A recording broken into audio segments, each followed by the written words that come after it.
नमस्कार, मैं हूं आलोक जोशी और आप देख रहे हैं बिज अड्डा। और बिज अड्डा में आज होगी बाजार की बात। बाजार की बात इसलिए भी कि बाजार ने एक जरा सरप्राइज सा मूव दे दिया है। लगातार चौथे सेशन में तेजी का रुख दिखाई पड़ा है और जबरदस्त उछाल, एक तरह का 582 पॉइंट सेंसेक्स उछला है।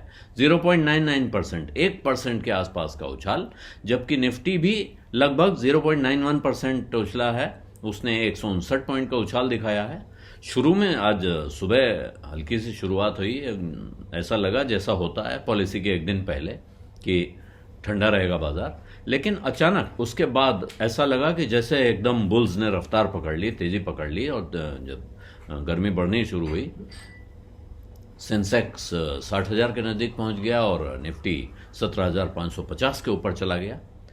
आरबीआई की जो मॉनेटरी पॉलिसी कमेटी है, इंटरेस्ट रेट पर उसका फैसला कल आना है। और ऐसे में ये थोड़ा आश्चर्यजनक है कि दुनिया भर के बाजारों में परेशानी, मंदी दिख रही है और भारत का बाजार उछल रहा है।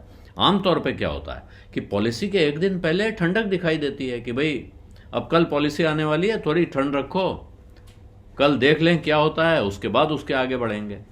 और उसमें भी जो परिस्थितियां हैं, आमतौर पे अनुमान था कि आरबीआई की तरफ से एक चवन्नी का फर्क फिर आ सकता है, यानी 0.25% का पॉलिसी रेट्स में इजाफा एक बार और हो सकता है।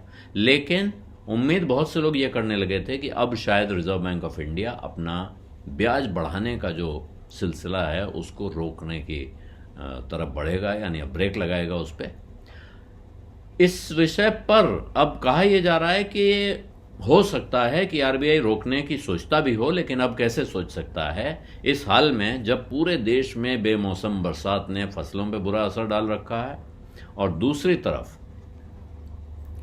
जो ओपेक और ओपेक प्लस, यानी oil organization of petroleum exporting countries, जिसको ओपेक कहा जाता है, उसने और उसके सहयोगियों ने, रूस उसमें जुड़ जाता है, उसे ओपेक प्लस कह देते हैं, इन्होंने प्रोडक्शन कट अनाउंस किया है, जिसकी वजह से जो भी calculation reserve bank of India की मॉनेटरी पॉलिसी कमेटी ने कर रखा था, अब वो गड़बड़ा सकता है।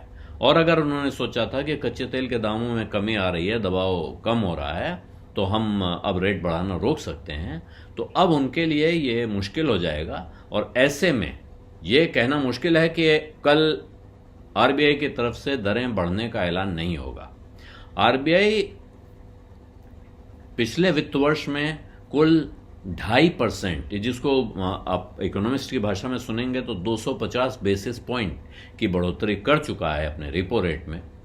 और इन्फ्लेशन का जो ताज़ा आंकड़ा फरवरी का आया है वो 6.44% है, यानी कि अब भी वो रिजर्व बैंक के काबू में नहीं है। तो ऐसी परिस्थिति में, और इसके साथ अभी जो लेटेस्ट प्रोजेक्शंस आए हैं अंतर्राष्ट्रीय, वो वर्ल्ड बैंक का भी, एशियन डेवलपमेंट बैंक का भी, वो भारत की ग्रोथ को दबाव में दिखा रहे हैं। 6.3% अब वर्ल्ड बैंक ने प्रोजेक्ट की है भारत की जीडीपी ग्रोथ, जबकि भारत अभी 7% पर खड़ा है।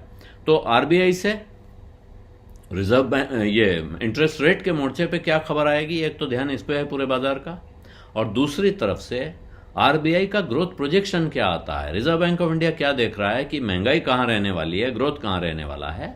इसलिए इस अनाउंसमेंट से ज्यादा नजरें अब इस बात पे होंगी कि रिजर्व बैंक ऑफ इंडिया का जो कमेंट्री आती है, जो गवर्नर आते हैं और वो अपने विचार बताते हैं, और अब वो अपने साथ एमपीसी के सदस्यों को भी लाते हैं और उनसे बहुत सारे सवालों के जवाब दिलवाते हैं, उनके स्टेटमेंट भी करवाते हैं, तो वहां से बहुत सारी सफाई मिलने की उम्मीद है। लेकिन बाजार में जो आज उछाल आया है, इसका अर्थ यह है कि बाजार को उम्मीद है कि रिजर्व बैंक से उसे कुछ अच्छी खबर मिलने वाली है, या जितनी बुरी खबर की वो कल्पना कर रहा था, सोच रहा था, शायद खबर उतनी बुरी ना हो। और अक्सर कहा जाता है कि बाजार को भनक लग जाती है कि क्या होने वाला है। हम लोग मानते नहीं हैं कि खबर लीक कैसे हो सकती है, लेकिन बाजार की नाक बहुत तेज है, बाजार में जो खिलाड़ी हैं बड़े, और उनमें से किसी को जब एक बार भनक लगती है तो उसकी छाया फिर आपको बाजार पे दिखाई पड़ती है। आज का उछाल है, आज की तेजी है, इसके पीछे और कोई कारण, तार्किक कारण समझ में नहीं आ रहा है। इसलिए यही मानना चाहिए कि उन्हें कुछ न कुछ भनक लग गई है। बिज अड्डा में आज इतना ही। अब इजाजत दीजिए। धन्यवाद, नमस्कार।